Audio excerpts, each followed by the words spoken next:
Yeah, I think I totally agree that we need to speak with one voice. And for some of these critical areas, like major resources that we have, we need to come together, like collectively. Countries that have that resource, they come together and see how they can leverage their position.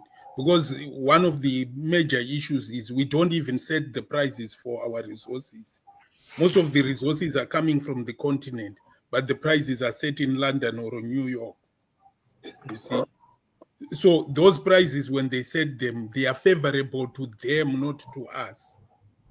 So we also need to learn from them. How do they come up with that pricing mechanism? We need to start setting up those market mechanism within Africa so that we can start establishing the prices of these things.